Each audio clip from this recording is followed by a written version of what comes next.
Hi ಎಲ್ರಿಗೂ ನಮಸ್ಕಾರ. ಮತ್ತೊಂದು ಹೊಸ ರೆಸಿಪಿಯೊಂದಿಗೆ ಬಂದಿನಿ. ಸ್ಪೆಷಲಾಗಿ ಇವಾಗ ನಾಗರ ಪಂಚಮಿ ಬಂತಲ್ಲ, ಎಲ್ಲರ ಮನೇಲಿ ಉಂಡೆ ಮಾಡೋದು. ಹಾಗಾಗಿ ನಾನು ಅತಿ ಸುಲಭವಾಗಿ 5 ನಿಮಿಷದಲ್ಲಿ ಪಟ ಅಂತ ಶೇಂಗಾ ಉಂಡೆ ಮಾಡೋದು ತೋರಿಸ್ತೀನಿ. ಬರ್ರಿ. ಮೊದಲಿಗೆ ಶ್ರೀದೇವಿ ರೆಸಿಪೀಸ್ಗೆ ಎಲ್ಲರಿಗೂ ಸ್ವಾಗತ. ನೀವೇನಾದರೂ ನನ್ನ ಚಾನಲ್ಗೆ ಸಬ್ಸ್ಕ್ರೈಬ್ ಮಾಡ್ಕೊಂಡಿಲ್ಲ ಅಂದರೆ ಸಬ್ಸ್ಕ್ರೈಬ್ ಮಾಡ್ಕೊಂಡು ನೋಡಿರಿ. ಆಲ್ ಬಟನ್ ಪ್ರೆಸ್ ಮಾಡಿರಿ. ನಾನು ಹಾಕೋ ವಿಡಿಯೋ ನೋಟಿಫಿಕೇಷನ್ ಮೊದಲಿಗೆ ಬರ್ತಾವೆ. ಬರ್ರಿ.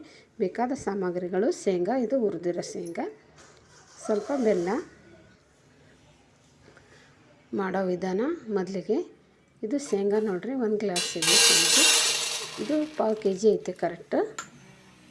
1/4 kg ಇವು ಶೇಂಗಾ. ಇವಾಗ ಹುರಿದ ಹಸಿ ಶೇಂಗಾ. ಇದು ಹುರಿಲಾರದ್ದು. ಇವಾಗ ಹುರ್ಕೊಳ್ಳೋಣ. ಒಂದು ಗ್ಯಾಸ್ ಆನ್ ಮಾಡ್ಕೊಂಡು ಹಂಚಿಟ್ಟಿದ್ದೀನಿ. ಹಂಚ್ ಮೇಲೆ ಹಾಕಿಬಿಟ್ಟು ಇದನ್ನು ಮೀಡಿಯಮ್ ಇಡಬೇಕು. ಗ್ಯಾಸು ಫುಲ್ ಹೈ ಇಡಬೇಡ್ರಿ, ಫುಲ್ ಸ್ಲೋ ಇಡಬೇಡ್ರಿ. ಇಟ್ಬಿಟ್ಟು ಇದನ್ನು ಹುರಿಬೇಕು. ಚೆನ್ನಾಗಿ ಕಲರ್ ಚೇಂಜ್ ಆಗೋವರೆಗೆ ಹುರಿಬೇಕು. ಶೇಂಗಾ ಚಲೋ ಹುರಿದ್ರೇ ಉಂಡೆ ಚಲೋ ಗಮ್ ಅಂತ ಬರ್ತಾವೆ, ಟೇಸ್ಟ್ ಚೆಂದ ಬರ್ತಾವೆ. ನೋಡ್ರಿ, ಇಷ್ಟು ಇದು ಹುರಿದಿದ್ದಾಯ್ತು. ಇದನ್ನು ಸಿಪ್ಪೆ ತಗೊಂಡು ಬರೋಣ. ಸಿಪ್ಪೆ ತೆಗೆದುಬಿಟ್ಟು ಶೇಂಗಾ ನೋಡ್ರಿ ಬೇಳೆ ಮಾಡ್ಕೊಂಡು ಬರಬೇಕು. ಇಷ್ಟಾಗೋವರೆಗೂ ಇದು ಬೇಳೆ ಇಷ್ಟ ಆಗಿರ್ತಾವೆ. ಇದನ್ನ ಇವಾಗ ಬೆಲ್ಲನೊಂದು ರೆಡಿ ಮಾಡ್ಕೊಳ್ಳೋಮ್ಮ. ಇದು ಬೆಲ್ಲ ನೋಡ್ರಿ, ಅಚ್ಚ ಬೆಲ್ಲ ತೊಗೊಂಡಿನಿ. ನೀವು ಯಾವುದಾದ್ರೂ ತೊಗೋಬೋದು. ಇದನ್ನು ಒಂದು ಚಾಕು ತೊಗೊಂಡು ಇದನ್ನು ಸ್ವಲ್ಪ ಈ ಥರ ಮಾಡ್ಕೊಂಡ್ರೆ ಒಂದು ಗಂಟಿಲ್ದಿರೋ ಥರ ಚೆನ್ನಾಗಿ ಬರ್ತದೆ. ಅದಕ್ಕೆ ನೀವು ಯಾವ ಥರ ಮಾಡ್ತೀರಿ ನೋಡಿರಿ, ಈ ಥರ ಮಾಡ್ಕೊಳ್ರಿ, ಚಲೋ ಬರ್ತದೆ. ನೋಡಿರಿ ಎಷ್ಟು ಚೆಂದ ಆಯ್ತು, ಎಷ್ಟು ಜಲ್ದಿನೂ ಆಗ್ತದೆ. ಇದು ಈ ಥರ ಮಾಡ್ಕೊಳ್ರಿ. ಈಗ ಬೆಲ್ಲ ರೆಡಿ ಮಾಡಿ ಇಟ್ಕೊಂಡಿನಿ. ಇದು ಬೆಲ್ಲ ನೋಡಿರಿ ಇಲ್ಲಿಗೆ ತೊಗೊತೀನಿ. ಒಂದು ಗ್ಲಾಸಿಗೆ ಹಿಂಗೆ ಮೇಲೆ ತುಂಬಂಗೆ ಶೇಂಗಾ ಇದ್ದು ಬೆಲ್ಲ ಅಷ್ಟು ತೊಗೊಂಡ್ರೆ ಸಾಕಾಗುತ್ತೆ. ಜಾಸ್ತಿ ಸಿಹಿ ಬೇಕಾದವರು ಇಷ್ಟು ಹಾಕ್ರಿ, ಇನ್ನು ಕಡಿಮೆ ಬೇಕನ್ನೋರು ಸ್ವಲ್ಪ ಕಡಿಮೆ ಹಾಕ್ರಿ. ಇವಾಗ ಬೆಲ್ಲ ಶೇಂಗಾ ತೊಗೊಂಡು ಶೇಂಗಾನ ಮಿಕ್ಸಿ ಜಾರಲ್ಲಿ ಹಾಕ್ತಾಯಿದ್ದೀನಿ. ನೋಡಿ, ಹಿಂಗೆ ಸ್ವಲ್ಪ ಹಿಂಗೆ ಉಲ್ಟಾ ತಿರುಗಿಸ್ಬೇಕು. ಸ್ವಲ್ಪ ತಿರುಗಿಸೋದು ಆಫ್ ಮಾಡೋದು, ಉಲ್ಟಾ ತಿರುಗಿಸೋದು ಆಫ್ ಮಾಡೋದು ಮಾಡಬೇಕು. ನೋಡಿರಿ ಆಯ್ತು ಇಷ್ಟು.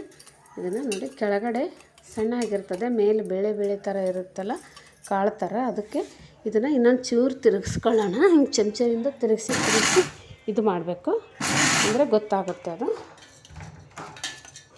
ನೋಡಿ, ಇನ್ನೊಂದು ಸ್ವಲ್ಪ ಇಷ್ಟ ಆದರೆ ಇವಾಗ ಸಾಕು.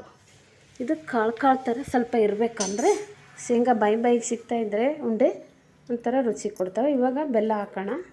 ನೋಡಿರಿ, ಅದಷ್ಟು ಬೆಲ್ಲ ಏನು ತೊಗೊಂಡಿದ್ವಲ್ಲ ಅದನ್ನು ಹಾಕ್ತಾಯಿದ್ದೀನಿ. ಹಾಕ್ಬಿಟ್ಟು ಇದನ್ನು ಉಲ್ಟಾನೇ ತಿರುಗಿಸ್ಬೇಕು. ನೋಡಿ, ಈ ಥರ ಉಲ್ಟಾ ತಿರುಗಿಸ್ಕೊಳ್ಳಿ. ಈ ಕಡೆ ಇಷ್ಟು. ಇವಾಗ ಚಮಚದಿಂದ ತಿರುಗಿಸ್ಬಿಟ್ಟು ನೋಡೋಣ. ನೋಡಿರಿ, ಇಷ್ಟು ರೆಡಿ ಆಯಿತು. ಇವಾಗ ಅದನ್ನು ಒಂದು ಬೌಲ್ಗೆ ಹಾಕ್ತಾಯಿದ್ದೀನಿ. ಹಿಂಗೆ 2 ಕೈಯಿಂದ ಹಿಂಗೆ ನಾದಬೇಕದು. ಬೆಲ್ಲ ಶೇಂಗಾ ಎರಡು ಮಿಕ್ಸ್ ಆಗ್ಬೇಕಲ್ಲ, ಅದಕ್ಕೆ ಹಿಂಗೆ 2 ಕೈಯಿಂದ ಹಿಂಗೆ ತಿಕ್ಕ್ರಿ. ಅಂದ್ರೆ 2 ಬೆಲ್ಲ ಅದು ಸೇರ್ತದೆ, ಮಿಕ್ಸ್ ಆಗ್ತದೆ, ಹಿಂಗೆ ಮೆತ್ತಗಾಗ್ತದೆ. ನೋಡಿ, ಉಂಡೆ ಕಟ್ಟಕ್ಕೆ ಬರೋಂಗೆ ಆಗೋವರೆಗೂ ನಿಮ್ಗೆ ಸ್ವಲ್ಪ ಉದುರು ಅನಿಸಿದರೆ ಒಂಚೂರು ಉಗುರು ಬೆಚ್ಚಗಿಂದ ಹಾಲು ಇಲ್ಲ ನೀರು ಯಾವುದಾದ್ರೂ ಸ್ವಲ್ಪ ಸುಮ್ಮನೆ ಕೈಗೆ ತೆವ ಮಾಡಿ ಚಿಮ್ಕಿಸ್ಕೊಂಡು ಹಾಕ್ಕೋಬೋದು. ಇಲ್ಲ ಅದೇ ಮೆತ್ತಗೆ ಬೆಲ್ಲ ಇತ್ತಂದರೆ ಹಿಂಗೆ ಆಗಿಬಿಡ್ತದೆ. ಉದುರು ಏನಾದರೂ ಅನಿಸಿದ್ರೆ ಒಂಚೂರು ಹಾಕ್ಕೊಳ್ರಿ, ಬಿಸಿ ನೀರು ಅಥವಾ ಒಂದು ಸ್ವಲ್ಪ ಹಾಲು ಉಗುರು ಬೆಚ್ಚಗಿರೋಷ್ಟು ಸ್ವಲ್ಪ ಒಂದು ಚಮಚದಷ್ಟು ಹಾಕ್ಕೊಂಡ್ರೆ ಸಾಕು. ಇವಾಗ ಕೈಗೆ ಒಂಚೂರು ಹಾಲು ಸವರ್ಕೊಂಡಿದ್ದೀನಿ.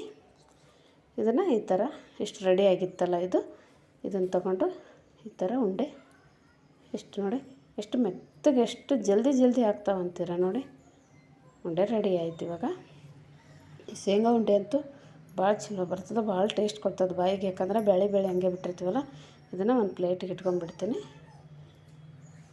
ಇನ್ನೊಂದು ಮಾಡೋದು ತೋರಿಸ್ತೀನಿ ನೋಡಿರಿ. ಹಿಂಗೆ ಮೊದಲು ಒಂದು ಕೈಯಿಂದ ಮಾಡ್ಕೊರಿ.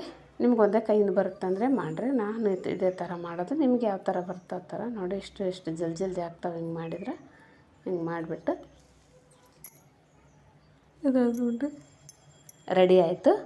ಇವಾಗ ನೋಡಿರಿ, ನಾಗರ ಪಂಚಮಿಗೆ ಎಲ್ಲರ ಮನೆಯಲ್ಲಿ ಎಲ್ಲ ಥರ ಉಂಡೆಗಳು ಮಾಡ್ತಿರ್ತೀರ. ನಾನು ಇವಾಗ ಶೇಂಗಾ ಉಂಡೆದು ಮಾಡಿದ್ದೀನಿ. ಇನ್ನೂ ಕೆಲವೊಂದು ಉಂಡೆಗಳು ಹಾಕ್ತೀನಿ, ವಿಡಿಯೋ ಇದ್ದಾವೆ ಹಾಕ್ತೀನಿ. ಈ ರೆಸಿಪಿ ಏನಾದರೂ ಇಷ್ಟ ಆದರೆ ಲೈಕ್ ಮಾಡಿರಿ, ಶೇರ್ ಮಾಡಿರಿ, ಕಮೆಂಟ್ ಮಾಡಿರಿ. ನಿಮ್ಮ ಫ್ರೆಂಡ್ಸು ಫ್ಯಾಮಿಲಿಗೆ ಎಲ್ಲರಿಗೂ ಶೇರ್ ಮಾಡಿರಿ, ಸಪೋರ್ಟ್ ಮಾಡಿರಿ, ಸ್ಕಿಪ್ ಮಾಡಿದೆ ನೋಡಿರಿ. 5 ನಿಮಿಷದಲ್ಲೇ ಪಟ ಅಂತ ರೆಡಿಯಾದ ನಾಗರ ಪಂಚಮಿ ವಿಶೇಷವಾದ ಶೇಂಗಾ ಉಂಡೆ ರೆಡಿ ಆಗೈತೆ. ಬರ್ರಿ ಎಲ್ಲರೂ ತಿಂದು ಹೇಗಿತ್ತಂತ ಪ್ಲೀಸ್ ಕಮೆಂಟ್ ಹಾಕ್ರಿ. ಇನ್ನೂ ಕೆಲವೊಂದು ವೀಡಿಯೋಗಳಿದ್ದಾವೆ, ಹಳ್ಳಿನ ಉಂಡೆ ಅವು ಎಲ್ಲ ನೀವು ಮುಂದೆ ನನ್ನ ಚಾನಲಲ್ಲಿ ನೋಡಿರಿ. ಎಲ್ಲ ಉಂಡೆಗಳು ಹಾಕಿರ್ತೀನಿ, ಚಕ್ಲಿದು ಎಲ್ಲ. ಧನ್ಯವಾದಗಳು. ಈ ವಿಡಿಯೋ ಹೇಗಿತ್ತಂತ ಕಮೆಂಟ್ ಮಾಡಿರಿ. ಧನ್ಯವಾದಗಳು.